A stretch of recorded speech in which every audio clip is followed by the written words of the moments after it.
Voilà, donc maintenant on va finaliser notre shader. Donc maintenant on va prendre matériau par matériau. Donc je vais pas parler tout du long, mais en gros, ce qu'il nous reste à faire maintenant, c'est paramétrer les autres textures.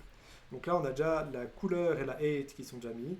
Donc maintenant ce qu'il nous reste à faire, c'est ajouter les autres choses. Donc par exemple les normales et la roughness.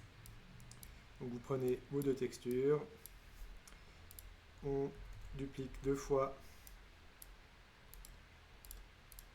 le triplanar qu'on a créé, on vient les brancher. Hop.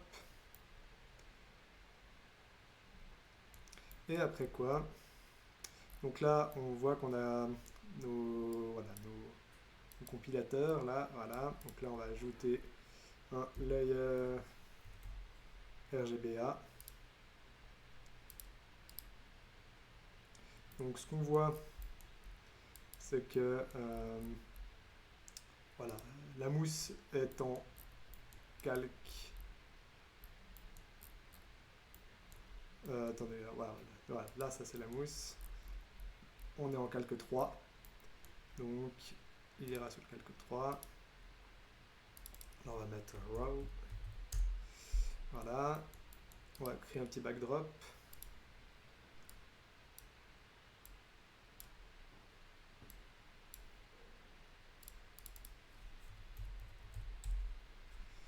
Tac.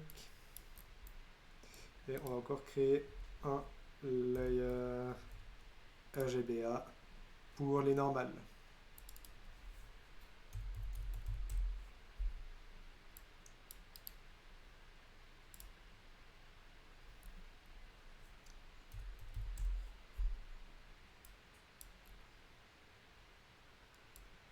Et on peut peut-être leur mettre des petites couleurs pour pouvoir facilement naviguer. Donc la couleur, on va lui mettre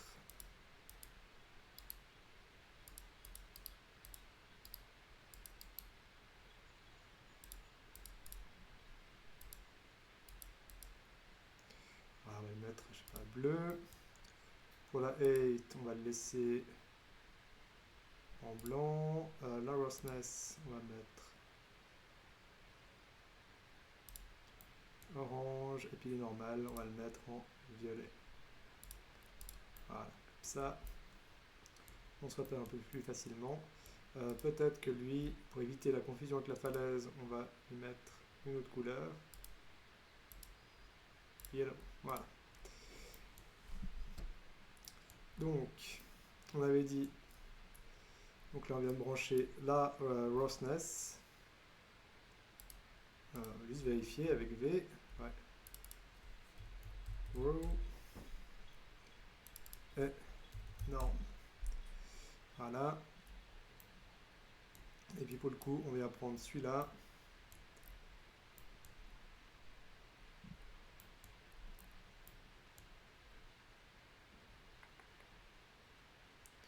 Donc là, je vais juste prendre la roughness ici. Voilà. Et on avait dit calque 3.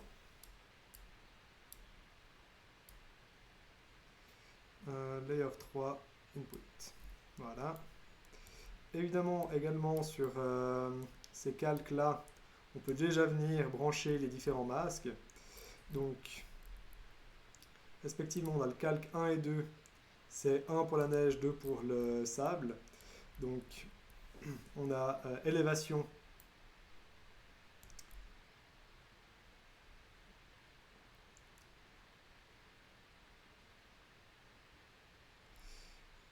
Voilà, là, on a l'élévation qui vient ici avec ce masque-là pour la neige. Donc là,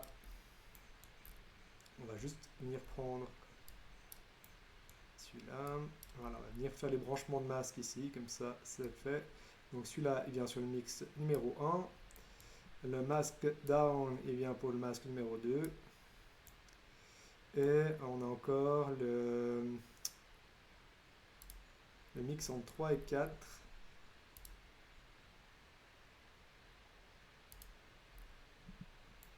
Voilà, le 4 n'a pas de mixte, mais c'est le 3 qui a euh, voilà, le mix de slope qui est là. Donc le mix de slope, On vient le mettre là.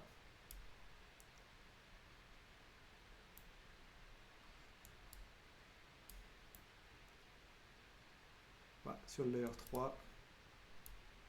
Donc là, hop, layer 3, mixte. Non, voilà. C'est des fois un peu chiant de viser avec leur truc.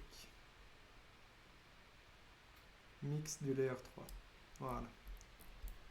Comme ça, les masques sont branchés correctement.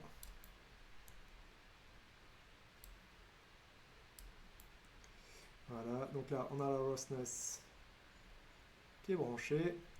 Et puis, ce qu'on peut faire, simplement, pour pas trop se faire chier avec les masques, c'est vrai que j'aurais pu faire ça aussi, c'est faire CTRL-SHIFT-D ici, comme ça les masques sont déjà branchés.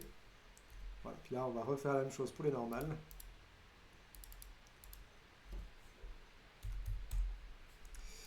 Voilà.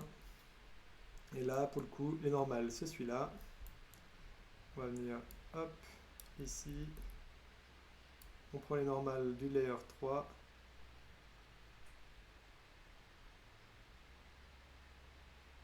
On remplace dans les inputs. Voilà. Donc là, on a fini celui-là, puis maintenant, bah, on va enchaîner. C'est-à-dire que par exemple, maintenant, on va prendre le gravier. Pareil, on vient chercher nos textures. Donc, tac, gravel. Donc là, il nous manquait la roughness et les normales. Hop. On appuie sur V pour voir à quoi on a affaire. Super, nickel. Tac.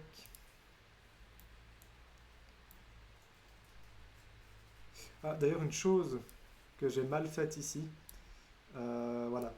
Donc là, on va mettre aussi le scale et le rotate. Voilà, le rotate, c'est le rotate. Voilà. Hop. Voilà. La chose qu'il ne faut pas oublier de faire, effectivement, c'est de faire pareil ici, CTRL-SHIFT-D. Comme ça, les connexions avec ça se font automatiquement. Et là, vous avez juste à remplacer l'input. Voilà. Et puis après, bah, c'est ainsi de suite.